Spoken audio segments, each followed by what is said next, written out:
Olá, pessoal, bom dia. Esse é mais um webinar do canal EducaBerge. Hoje nós vamos falar sobre os impactos jurídicos da pandemia no direito empresarial. E para falar sobre esse tema, nós trouxemos a professora e doutora Érica Guerra, que é pós-doutora pela PUC Minas Gerais, vice-presidente da Comissão de Direito Empresarial do IAB, professora adjunta da UFRJ, coordenadora do curso de Direito da UFRJ e presidente da Comissão de Direito Empresarial do IAB, uma pessoa que é muito estimada, muito querida aqui da Associação de Bancos. Tudo bem, doutora Guerra? Bom dia, me ouvem? Bom dia, me ouvem bem? Sim. Aqui estou bem, eu fico muito feliz de estar aqui hoje com vocês, novamente na ABERJ, uma casa pela qual eu tenho imenso carinho e as melhores lembranças da minha participação no direito bancário, né? Tanto pelo lado pessoal como profissional. Vim aqui hoje, então, para participar desse webinário para tratar dos impactos jurídicos da pandemia no direito empresarial. E aí, para falar de um tema tão amplo e tão importante como esse, eu não poderia deixar de esclarecer para os nossos participantes qual que foi o enfoque que eu dei na minha apresentação. Uma análise feita a partir de março de 2020 nos leva aí a muitas alterações legislativas, a muitas normas relacionadas à questão de empréstimos, porque, em razão da crise causada pela pandemia, nós tivemos aí, por parte dos agentes políticos, né, uma preocupação muito grande. Então, assim, temas como Pronamp e demais empréstimos, eu não desdobrei na minha apresentação. E aí também não tratei aí de pontos específicos, né, relacionado, por exemplo, à poupança social, que também levou aí as atividades bancárias, né, o banco, especificamente a Caixa Econômica, tem o maior número de poupanças abertas na história do Brasil, ano passado, né, mais de 100 milhões de poupanças aí abertas com essa finalidade, a poupança social. Então, esses temas eu acabei não aprofundando, porque aí diz respeito a situações muito específicas. Nem por isso a gente também deixa de aí fazer essa lembrança pela relevância, né? Principalmente para o Pronamp, que nasce em 2020 e aí se torna permanente agora em junho de 2021, né? Pela sua repercussão aí na relação de empréstimos aos empresários. E aí, dito isso, eu faço a minha apresentação, então, a partir das mudanças que nós tivemos com impacto em todas as atividades empresárias. O primeiro ponto que eu trago aqui diz respeito a uma alteração que ocorreu logo em março de 2020, e aí eu faço a separação dos impactos jurídicos no ano de 2020 e aí no ano de 2021. Lá no final de março de 2020, foi feita uma alteração, aí, uma permissão, na verdade, para que empresas e cooperativas pudessem realizar suas assembleias ordinárias aí, ou de sócios até o mês aí, de julho de 2020, o que, em regra, pelo 1078 do Código Civil e 132 da Lei das Sociedades por Ações, sociedade anônima especificamente, teria que ocorrer aí até o quarto mês. Isso aí todos nós sabemos, né, que foi um momento em que aí nós estávamos começando a viver ali a questão do lockdown e aí a discussão em relação a como que seriam conduzidas aí as reuniões. Então, esse foi o primeiro ponto que eu trouxe, que aí já tem um impacto, né, na questão no direito empresarial. O segundo ponto que eu destaco diz respeito à instrução normativa, a 78 do DREI, de 1º de abril, que aí permitiu as nossas atividades empresárias, né, ter a emissão das certidões aí pela junta comercial pelo meio eletrônico. E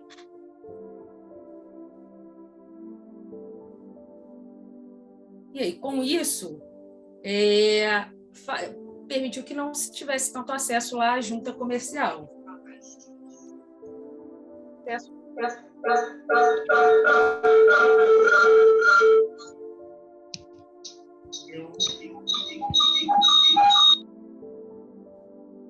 Sair por aqui.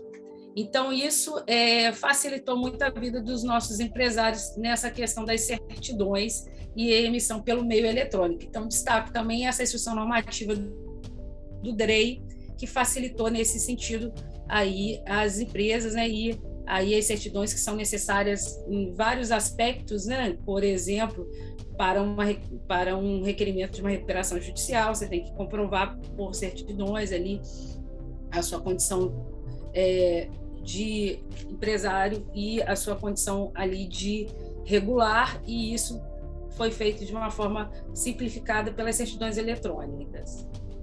Outro destaque que eu dou é em relação aí à Lei 14.010 de 2020, que tratou do regime jurídico emergencial e transitório das relações jurídicas do direito privado. E aí, no artigo 5º, essa lei que teve o propósito de aí, ter efetividade no período da pandemia do coronavírus, né? O artigo 5º, ela trata a respeito das assembleias, né? A Assembleia Geral, inclusive para os fins do artigo 59 do Código Civil, que fala aí das assembleias das associações, né, para destituir administradores e alterar estatuto, até 30 de outubro de 2020, poderá ser realizado por meios eletrônicos. Então, aí uma regulamentação por lei das reuniões das assembleias aí virtuais. Só que é importante a gente lembrar que aí não é a primeira normativa. Já no dia 31 de março de 2020, o Conselho Nacional de Justiça, ele tinha aí publicado a recomendação 63, e nessa recomendação 63 estava estabelecido que ficavam suspensas as assembleias de credores presenciais, autorizando a realização de reuniões virtuais quando necessária para a manutenção de atividades empresárias da devedora e para o início dos pagamentos dos credores. Isso é específico dentro dos processos de recuperação judicial e falência. Então, assim, a Lei 14.010, ela veio para regulamentar uma forma mais ampla. E a recomendação 63 do CNJ, ela veio especificamente para atender aí aos processos de falência e recuperação.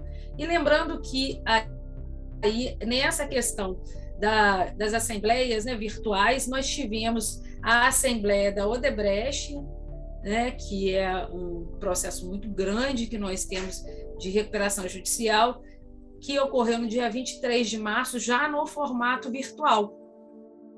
E era uma assembleia para discutir a questão do plano da recuperação. E também, aqui fazendo referência, já um processo também que ocorreu com a assembleia virtual, lá em Porto Alegre, no dia 1º de abril, esse já para uma empresa de pequeno porte, mas já o judiciário já se adequando a essa questão aí do virtual para atender às necessidades dos processos em recuperação judicial, nesses dois casos, para que eles pudessem ter o seu curso, o seu encaminhamento. Então, assim, a gente já tinha dentro dessa seara do direito uma visão do judiciário pela necessidade de ser feito dessa forma. E aí vem a Lei 14.010 tratar de uma forma mais ampla para as demais reuniões e aí assembleias necessárias para as atividades empresárias. Aí eu destaco também, gente, a Lei Complementar 74, né, de 2020, que aí também, nesse momento que a gente estava lá na primeira etapa, né, vamos assim pensar, permitiu que celebrasse a primeira etapa ali da questão da análise do impacto da pandemia, né? permitiu que se celebrasse aí a transação resolutiva de litígio, né, para as questões tributárias, e ainda prorrogou o prazo para o enquadramento no Simples aí das micro e pequenas empresas, né? Então aí foi uma lei complementar que deu o start, que a gente vai entender isso mais à frente, para a questão aí da transação que já tinha regulamentação, mas assim, ela para a micro e pequena empresa ela foi muito importante porque ela assim permitiu especificamente para a questão do Simples Nacional a transação, e aí facilitou também a negociação em relação à crise, né, causada pela pandemia, em relação aos tributos que aí o micro e pequeno empresário tem a sua obrigação. E a questão do enquadramento. Aí chegamos na resolução 59 de 12 de agosto, né? E essa resolução do Comitê para a Gestão da Rede Nacional para a Simplificação do Registro e Legalização de Empresas e Negócios, né? Ela simplificou a abertura e funcionamento dos pequenos negócios no Brasil. Então, a partir de setembro aí de 2020, o MEI, o microempreendedor individual, eles passaram a ser dispensados, né, de atos públicos para a liberação das atividades. Então, aí essa resolução eu destaco também como uma resolução importante e que teve um impacto jurídico, aí tendo em vista o número de MEI, de microempreendedores individuais que nós temos, o nosso ordenamento jurídico, hoje para mais de 10 aí, milhões de MEI em atuação. Aí chegamos na Lei 14.112. Essa Lei 14.112 é a lei que reforma aí a Lei 11.101, a nossa lei de falência e recuperação. E essa Lei 14.112, ela foi promulgada no dia 24 de dezembro de 2012. Ela fez uma reforma muito ampla na Lei 11.101. Essa reforma que ela promoveu, ela permitiu aí atender, ou busca, né, atender aí a esses pontos que foram objeto de destaque nessa nota informativa que foi publicada pela Secretaria de Política Econômica do Ministério da Economia. Então, nessa nota, há o destaque em relação a um estudo que foi feito que mostra que a economia brasileira ela poderia ter prolongado a crise gerada pela Covid-19 pela falta de mobilidade dos trabalhadores e morosidade dos processos de falência. Desde 2016, havia já uma comissão de juristas que fazia ali uma proposta de uma reforma, né? E aí, de uma reforma na Lei 11.101. E essa proposta de reforma, ela inclusive vinha sob a perspectiva até mesmo de se fazer um novo Código Comercial, trabalhando em cima de um projeto de lei do Senado. E aí chega em julho de 2020, a gente vivendo esse momento pandêmico, vem essa nota informativa da Secretaria de Política Econômica do Ministério da Economia, e que aponta aí essa questão da morosidade dos processos de falência como sendo um fator que aí tinha que ser dada atenção sob pena de se prolongar a crise gerada pela Covid-19. E aí esses juristas fazem ali, novamente, restabelecem as reuniões e fazem uma modificação no que se tinha de perspectiva de uma possível mudança na Lei 11.101. Em que sentido? Eles reestruturam um projeto e aí estabelecem, afastam qualquer discussão em relação a uma alteração a um novo Código Comercial e trabalham apenas na 11.101. E essa Lei 14.112, ela também aí altera, né, a lei que trata para a gente da parte de parcelamento aí fiscais em relação às empresas em recuperação judicial. Então, ela tem aí uma perspectiva bem mais ampla, né, em relação a se estabelecer possibilidades para a superação da crise da atividade empresária e, mais ainda, para a questão aí do que se foi apontado como morosidade do processo de falência. Então, para se facilitar aí a negociação de patrimônio de devedor em processo de falência, com uma perspectiva de se levar a extinção do processo de falência de uma forma muito mais rápida. E aí a gente passar a atividade empresária, passar por aquela crise ou pela sua respectiva pessoa jurídica, pela sua respectiva extinção, e não afetar aí tanto a questão econômica. Então, assim, essa lei 14.112, ela eu passo essas informações porque ela aí modificou muitos pontos e ela por si só já seria um webinário falar da 14.112. Então, o que eu fiz foi colocar alguns destaques e vou até falar em outros pontos dela, porém, falar sobre todas as alterações que a 14.112 promoveu na Lei 11.101, que é a Lei de Falência e Recuperação, demandaria aí um tempo maior. Então, eu vou fazer aqui, em forma de destaques, as minhas colocações a respeito do que ela promoveu de aí alteração, colocando alguns pontos específicos e futuramente, se necessário, a gente faz um webinário sobre ela, tá? Então, eu coloquei aqui, para começar, a questão da 14.112, ela acrescenta entre os deveres do administrador judicial, que teve aí os seus deveres ampliados, né, que foram introduzidos novos incisos no artigo 22, e dentre os incisos que foram introduzidos, nós temos aí o inciso 2, a linha J, né? Na verdade, novas alíneas, e nessa alínea é estabelecido como dever do administrador judicial ele estimular, sempre que possível, a conciliação, a mediação e outros métodos alternativos de solução de conflitos. E quando a gente vai ao artigo, mais à frente eu falo dele, o artigo 20A, que é o que fala da mediação, da conciliação e mediação nos processos de recuperação, a gente vê aí como é a postura do administrador judicial.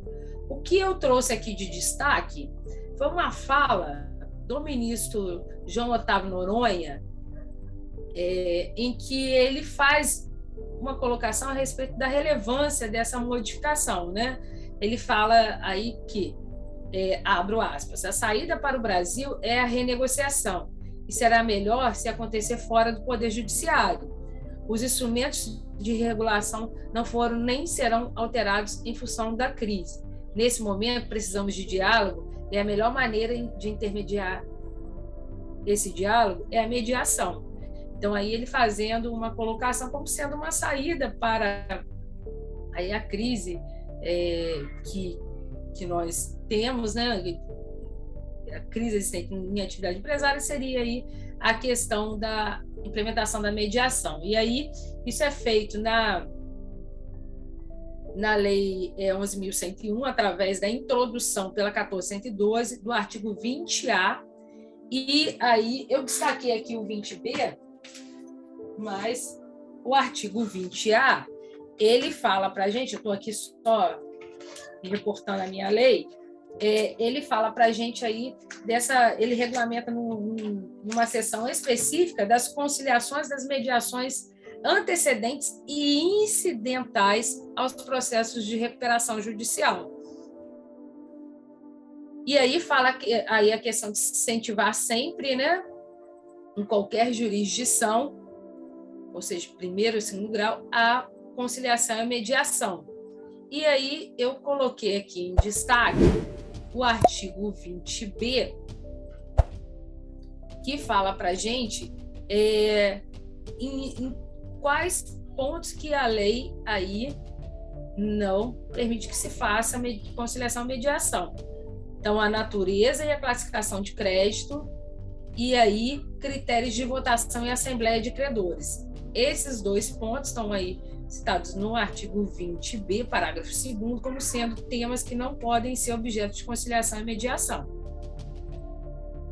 No mais, aí, administrador judicial também não atua, ele incentiva, mas não atua como aí mediador nessas respectivas mediações que hoje tão incentivada, e aí eu destaco de forma antecedente e incidental. Então, os processos de recuperação judicial em curso, eles já podem estar aplicando a conciliação e mediação.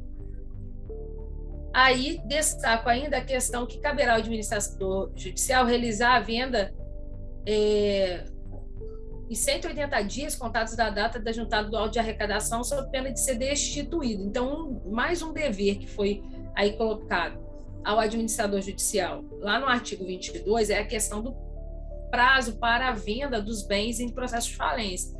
Então, hoje a lei fala que ele deve apresentar um plano em juízo, junto com o auto de arrecadação, do que ele aí vislumbra como sendo possível para a venda dos bens. E aí a lei estabelece esse prazo de 180 dias.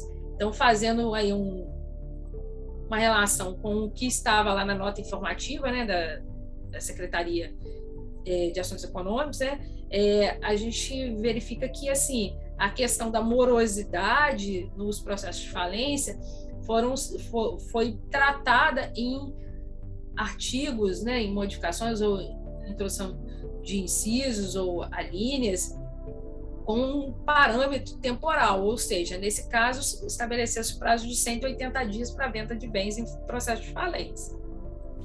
Ainda nessa lei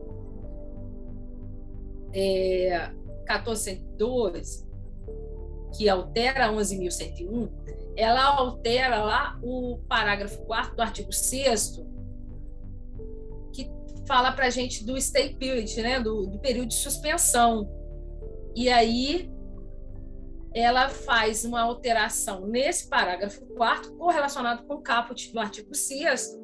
Primeiro, no parágrafo 4º, ela fala a respeito da prorrogação desse stay period, que agora está expresso na lei, poderá ser feito uma única vez em caráter excepcional, desde que esse pedido de prorrogação não ocorra por nenhuma questão que o devedor tenha causado ali o atraso. E aí ela já traz expresso. Então, assim, isso foi desde o começo, os 180 dias ali de suspensão, ele sempre prorrogava, no começo não prorrogava, e depois, por via judicial, conseguia-se a prorrogação. Então, agora está expresso na lei, é uma única vez em caráter excepcional. E uma outra novidade é o caput do artigo 6º, que ele ganhou incisos, e nesses incisos ele traz para a gente, aí expresso, a questão da suspensão.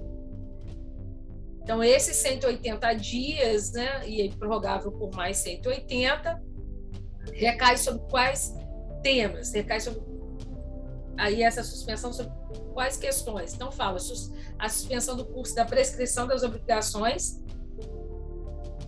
a suspensão das execuções ajuizadas contra o devedor, inclusive aquelas dos credores particulares de sócio solidário, relativas a créditos e obrigações sujeitos à recuperação judicial ou à falência, a proibição de qualquer forma de retenção, arresto, penhora, sequestro, busca e apreensão e concessão judicial ou extrajudicial sobre os bens do devedor, oriundas de demandas judiciais ou extrajudiciais, cujos créditos ou obrigações sujeitos à recuperação judicial ou à falência. Então, a gente já tem expresso na própria lei agora, 11.101, com a alteração trazida pela 14.112, do que se suspende. Aí, a questão da introdução do artigo 69 até o F, que estabelece aí um procedimento mais seguro para a celebração de contrato de financiamento pela empresa em recuperação. Aqui, gente, eu coloquei de forma muito resumida o que está disposto nesses artigos 69A e 69F. lá tem todo o desdobramento do que nos traz aí essa afirmativa de ser um procedimento hoje muito mais seguro, né? Primeiro, o juiz e o comitê de credores, eles que vão submete aí o comitê e o juiz a autorização, e aí é necessário que esteja especificada ali as informações de uma forma muito clara de como que vai ser realizado ali aquele contrato, para que eles possam fazer aí conceder essa autorização, né, para que se realize. Aí está caindo o caso de caso a recuperação judicial seja convolada de falência antes da liberação integral dos valores, o contrato será considerado rescindido, respeitando as liberações parciais e as garantias constituídas. Então, assim, isso, a introdução desse procedimento para os contratos de financiamento, para a celebração de contratos de financiamento pelas empresas de recuperação, é dado como um destaque importante, porque traz maior segurança e aí facilita que se tenha ali o capital para fazer o giro, né, necessário para que a recuperanda possa superar a sua crise. Aí aqui ainda trago a questão ainda da 14.112, né? A 14.112, ela, na recuperação extrajudicial, eu destaco que agora há a possibilidade de se abranger os créditos derivados da legislação do trabalho ou decorrente de acidente de trabalho, e aí está expresso lá no 161, desde que a inclusão do crédito seja aprovada mediante negociação coletiva com o sindicato da respectiva categoria profissional. Então, aí, havendo a negociação com o sindicato, tanto o crédito trabalhista como o decorrente de acidente de trabalho pode ser negociado na recuperação extrajudicial. O artigo 6º, parágrafo 13, ele tinha sido objeto de veto, e aí, no dia 26 de março agora de 2021, o veto foi derrubado no Congresso. Então, aí ele teve aí a sua promulgação e a sua efetividade. E o que nós temos nesse artigo 6º, parágrafo 13? Ele está assim disposto, olha só, não se sujeita aos efeitos da recuperação judicial os contratos e obrigações decorrentes dos atos cooperativos praticados pelas sociedades cooperativas com os cooperados. Aí cita o artigo 79 da Lei 5.764, que é a lei que trata das cooperativas. Então, fala para a gente que os contratos dos cooperados não se sujeita aí a recuperação judicial, aos efeitos da recuperação judicial.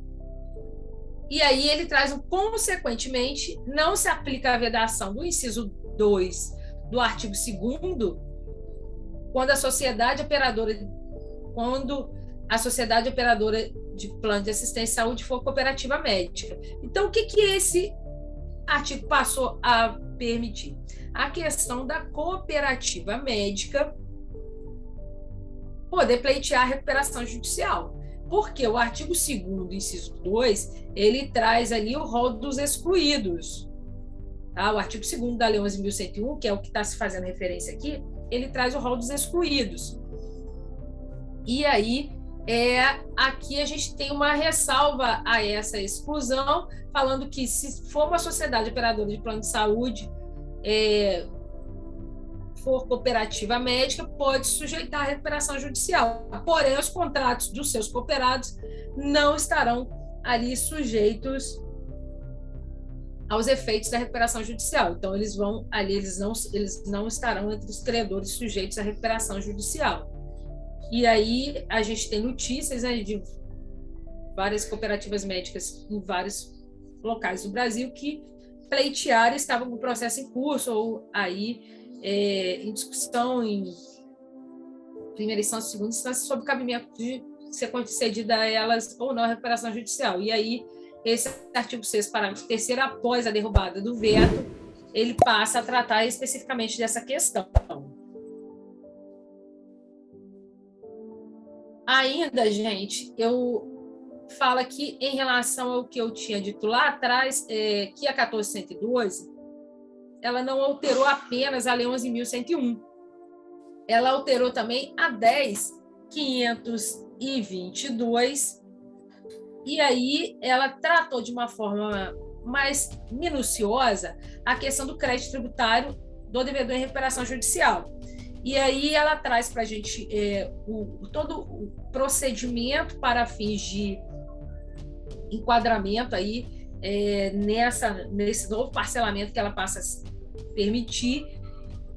E esse parcelamento, a gente traz como destaque a questão que o débito, inclusive de natureza tributária, passou a ser permitido parcelamento em 120 prestações. E aí os débitos administrados pela Receita Federal, aí permitiu-se a liquidação de até 30% com abatimento nos prejuízos fiscais, que isso é muito importante, né, a questão do abatimento, com parcelamento em 84 parcelas.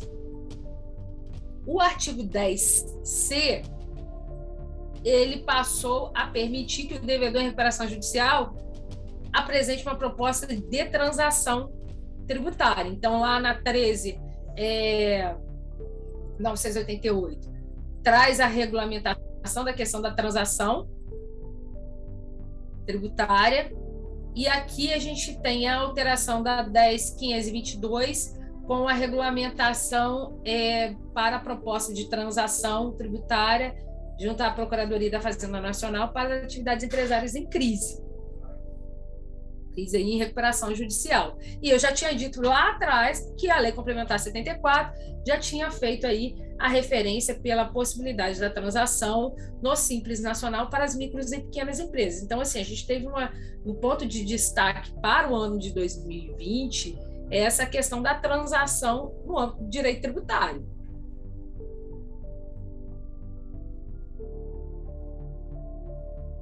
Aí, a questão do termo de adesão dos credores, né? A gente tem a alteração lá do artigo 56, na verdade, a introdução do 56A na Lei 11.101, né? Que fala para a gente que aí até 5 dias antes da realização da Assembleia de Credores, que vai discutir aí o plano de recuperação judicial, o devedor pode aí comprovar a aprovação por meio de termo de adesão. Então, aí a gente pode ter, inclusive, a não realização da Assembleia de Credores, que é um ponto aí,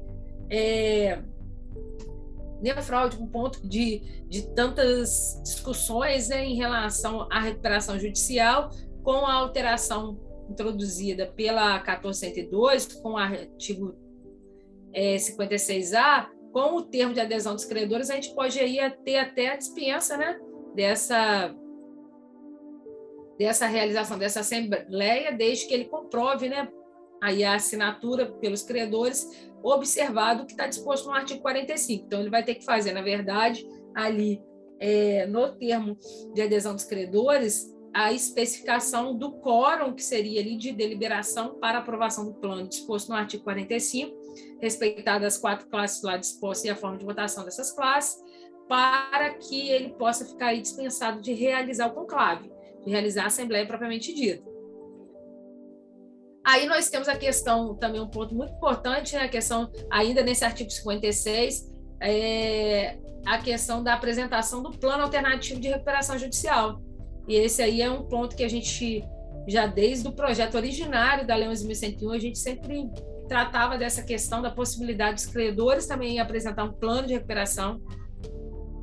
E agora a gente tem, em uma das hipóteses, está lá no artigo 56, parágrafo 4º, que, rejeitado o plano de recuperação judicial, o administrador judicial submeterá no ato a votação da Assembleia de Credores a concessão de 30 dias para que seja apresentado o plano de recuperação pelos credores. Então, aí, havendo a rejeição do plano apresentado pelo devedor, é feita aí essa votação para, no prazo de 30 dias, os credores também poderem apresentar um plano. Então, aí é um ponto de destaque para uma maior participação dos credores. Ainda, gente, em relação aí à questão da alteração que a 14.112 promoveu na Lei 11.101, aqui a gente tem um ponto em relação ao produtor rural.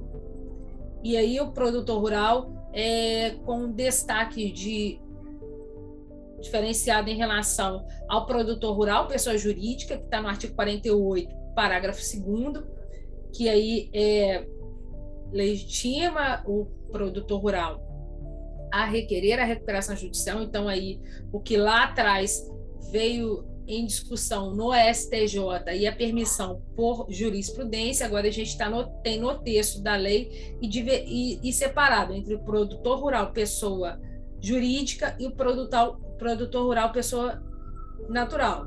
O produtor rural, pessoa jurídica, está tratado aí nesse artigo 48, parágrafo 2º, e aí ele fala que o produtor rural aí que tem a sua atividade, no exercício de sua atividade, por 2 anos, desde que ele comprove aí o prazo por meio de escrituração contábil ou por meio de obrigação legal de registro contábil, ele passa aí a ser legitimado a requerer a recuperação judicial.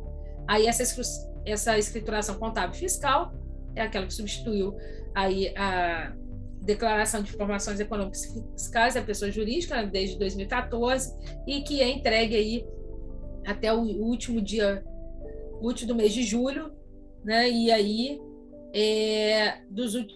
essa escrituração dos últimos 2 anos é o que é exigido para que ele comprove a sua condição de produtor rural, para que possa ser legitimado aí a requerer a recuperação judicial. Em relação ao produtor rural, pessoa natural, aí eu trago aqui um destaque, né, porque a gente tem como referência aí jurisprudencial o julgado do recurso especial 1.800.032, lá do Mato Grosso, que tratava aí de um produtor rural, pessoa natural, que se constituiu como empresário individual e aí requereu a recuperação judicial. E aí o cômputo em relação ao tempo anterior a ele, o tempo anterior ao registro dele, para que aí ele tivesse os 2 anos exigidos pela lei, e ainda a outro lado da discussão em relação a quais credores seriam atingidos, né? E aí, pelo STJ, se estendeu aos credores também anterior ao registro. E aí o que acontece? O artigo 48, parágrafo 3º, ele traz a redação em relação à legitimidade do produtor rural pessoa física, falando que, para a comprovação do prazo estabelecido no caput deste artigo, o cálculo do período de exercício de atividade rural por atividade rural por pessoa física é feito com base no livro caixa do produtor rural ou por meio de obrigação legal de registros contábeis que venham a substituir aí o livro caixa, e pela declaração de imposto de renda pessoa física e balanço patrimonial de todos entregues tempestivamente.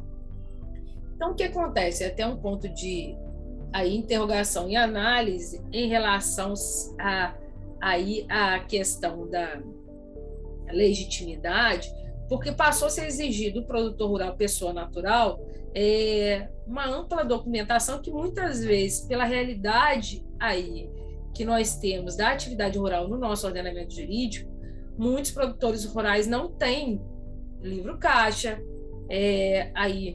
até mesmo a declaração de imposto de renda pessoa física, que alguns aí até pela condição são dispensados. Então, o que acontece? Lá no julgado do recurso especial 1.800.032, lá na página 60, né, isso no voto do ministro Luiz Felipe Salomão, foi um voto aí que foi um voto condutor, né, em relação ao que se firmou como sendo ali o precedente. Ele deixa bem claro que o produtor rural que fez a opção pelo registro mercantil há menos de 2 anos, antes do ajuizamento da recuperação judicial, pode demonstrar por outros meios o exercício do ofício rural no período exigido pela norma. Então, aí é para a nossa reflexão em relação a esse ponto. Se o disposto no artigo 48, parágrafo 3º, que legitima a pessoa física a requerer, pessoa física que desenvolve atividade rural, a requerer a recuperação judicial, se ao exigir todos aqueles documentos, se nós vamos ter aí uma efetividade, ou seja, nós vamos ter um uso por essas pessoas físicas que desenvolvem atividade rural desse instrumento, desse instituto, tendo em vista o que é exigido. E o que nós tínhamos como parâmetro na jurisprudência do STJ é muito mais benéfico. Então, aí pode ser um ponto de discussão, até mesmo em juízo, em relação a essa questão da exigência do 48, parágrafo 3º. Aí, saindo da lei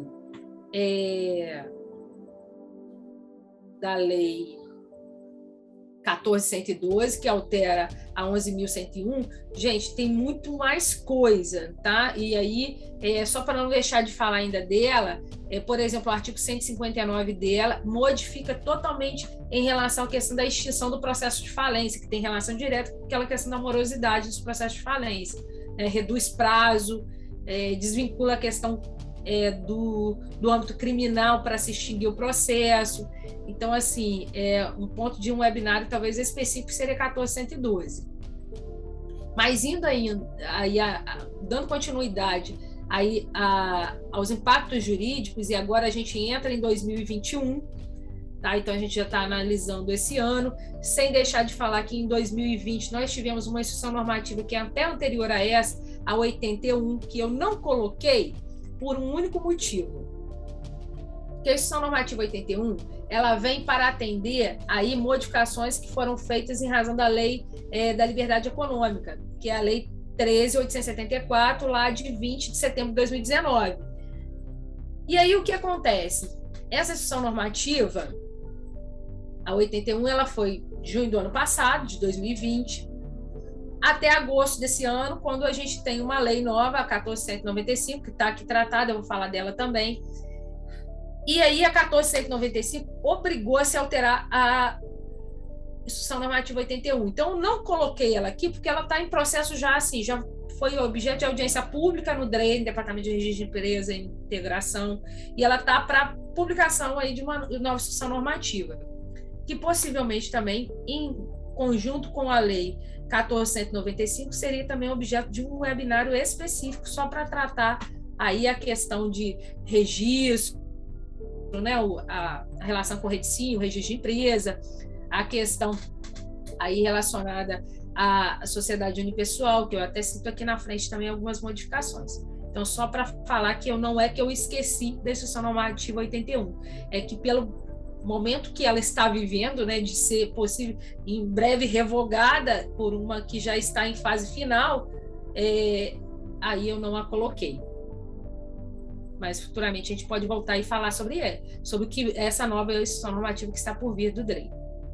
Já a instrução normativa 82, já a gente analisando o ano de 2021, a gente tem aqui nela a questão da autenticação automática digital de livros empresariais. Então, ela revoga a instrução normativa 75 e ela aí fala para a gente a respeito dessa autenticação de escrituração contábil de uma forma automática e digital, e aí, obviamente, sempre especificando em relação aos livros digitais.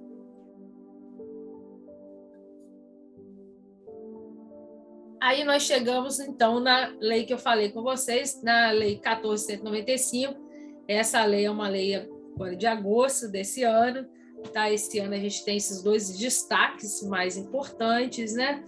Essa lei aí, ela foi objeto de uma medida provisória, a 1040, de iniciativa do Ministro da Economia, do Ministério da Economia, perdão. E aí, o que ela tem por objeto?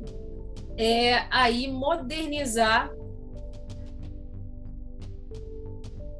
a forma de registro de empresa, né? A gente já vem com processo desde 2017 com a implementação do REDSIM, aí com uma perspectiva de reduzir o prazo no Brasil para abertura de empresa.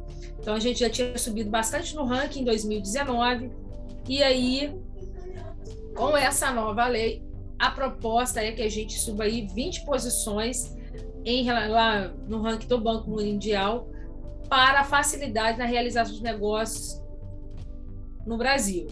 E aí, então, ela mexe em relação ao sistema de integração de recuperação de ativos, as cobranças realizadas pelos conselhos, a parte de registro, a parte de proteção de acionista minoritário, a facilitação do comércio exterior. E aí, bom, como são muitos temas tratados nessa lei, eu vou citar 2 aqui apenas para trazer pontos de destaques, e aí a gente futuramente pode falar só dela também, né? Essa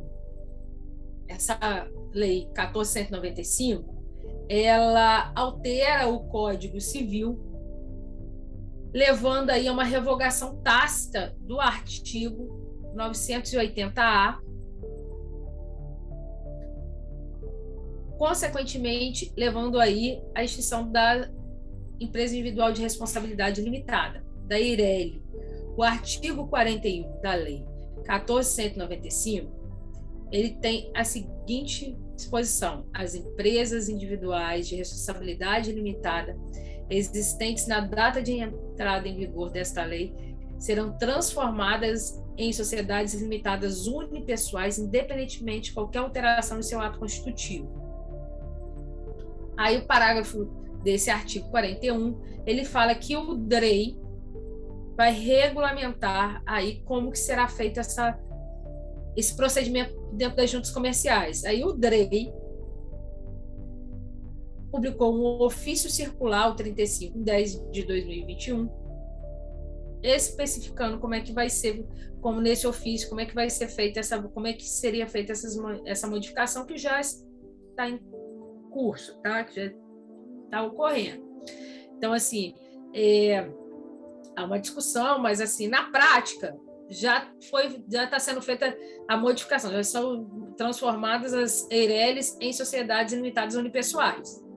Então, aí isso foi automático, mas no âmbito jurídico, no meio jurídico, há uma discussão se seria possível essa revogação tácita feita dessa forma por uma circular, e aí pela forma com que o DREI determinou que as juntas implementassem essa transformação. Mas, na prática, o que está acontecendo aí é essa mudança, né? A gente está extinta as empresas individuais de responsabilidade limitada, substituindo-as pelas sociedades limitadas unipessoais. Ainda dessa lei da 14.195, ela altera, tá, em vários pontos, a Lei 8.934, que é a Lei de Registro de Empresa, e eu trouxe de destaque um ponto, tá, gente? É uma alteração que ela faz no artigo 35 em relação à questão de nome empresarial e a questão aí de atos de empresas mercantis com nome idêntico a outro existente, né?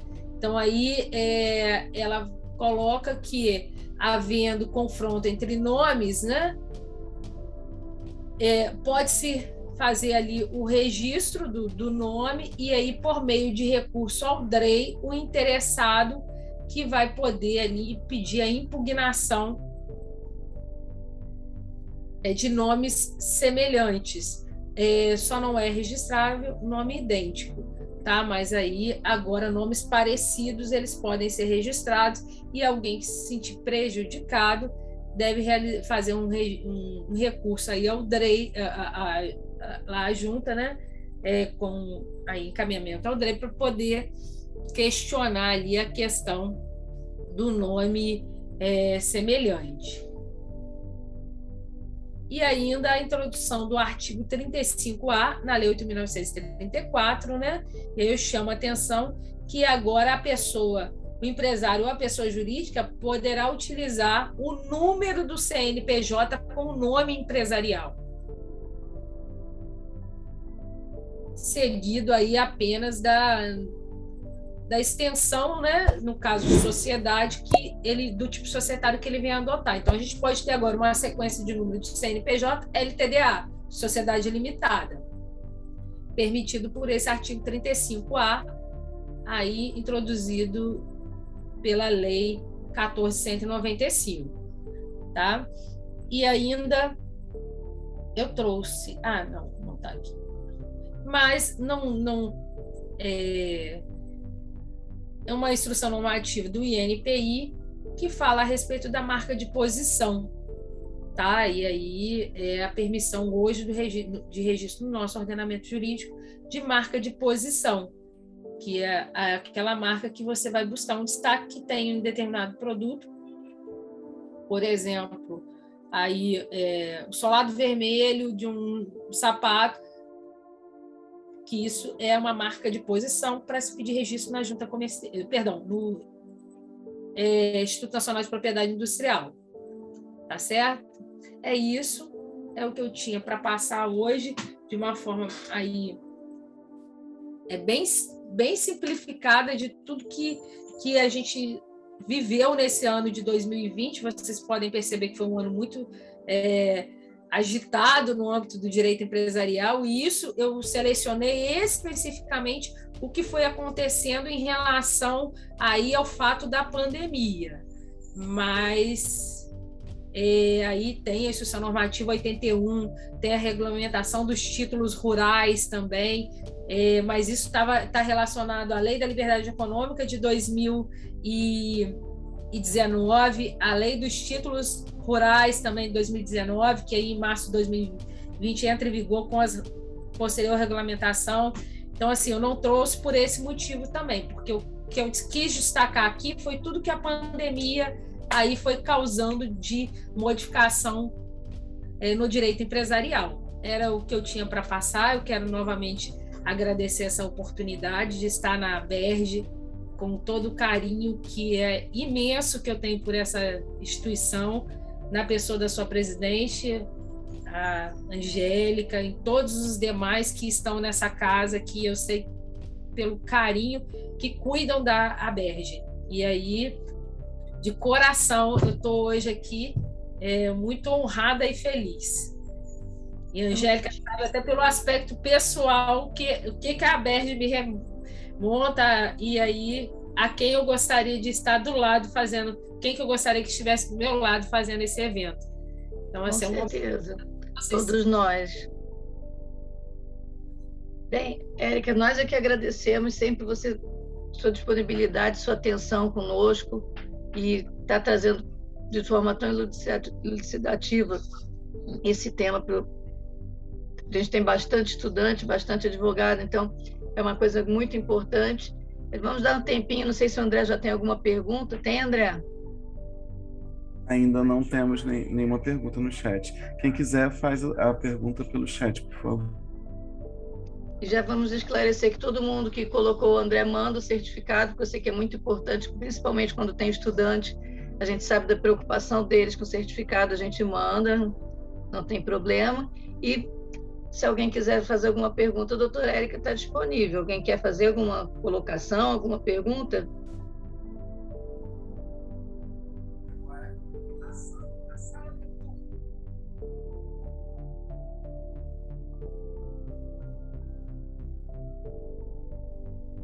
Acho que foi muito esclarecedor mesmo. A gente tem um pequeno delay, né? Pode também ser isso, mas por enquanto nenhuma participação. Porque do YouTube sempre dá um delayzinho, Érica, para a gente receber as perguntas. A gente dá uns minutinhos para ver se tem algum anúncio, Érica, de alguma feira, alguma coisa que vocês estejam realizando, que você queira aproveitar esse momento para divulgar, não? Então, nessa etapa, a gente está aí fechando o ano, né? Então, aí, não, é só no dia 21 de dezembro, eu vou realizar a última live, né, do ano. Aí a gente tem feito um trabalho mensal com alguma palestra, alguma coisa, e essa live vai ser para analisar aí o 1 ano da Lei 14.112, que alterou a Lei de Falência e Recuperação. Então, está feito o convite a quem está aí nos assistindo, eu e a professora Mônica Guzmão, a convite dela lá no Instagram dela, eu vou estar participando, então aí sigam lá a Mônica Guzmão, que a gente vai estar lá participando com ela dessa última live a respeito desse 1 ano, porque a gente vai estar próximo de 1 ano da Lei 14.112, e aí a gente vai falar dos impactos dela, né? Como houve um aumento do número de pedidos de recuperação judicial, a gente está podendo perceber muito isso, né? A criação dos centros de mediação e conciliação pelos tribunais de justiça, falar um pouco sobre esses impactos mesmo que ela trouxe aí no âmbito do direito empresarial na parte de crises, né, das empresas em crise. Perfeito, então. Nenhuma, André, nenhuma pergunta? Não, Angélica, acho que podemos encerrar. Então nós vamos encerrar. Se alguém depois fizer alguma colocação, a gente manda para a Érica, tá bom? Isso, eu deixei meu e-mail aí ao final, se alguém quiser falar sobre Perfeito. Tá aí, ericaguerra1803@gmail.com, pode mandar que a gente conversa sobre aí as temáticas que eu aqui abordei. Então, tá ótimo, Érica. Mais uma vez, obrigado, parabéns. E até a próxima, então. Até a próxima. Beijo. Prazer estar com você. Beijo. Tchau. Tchau.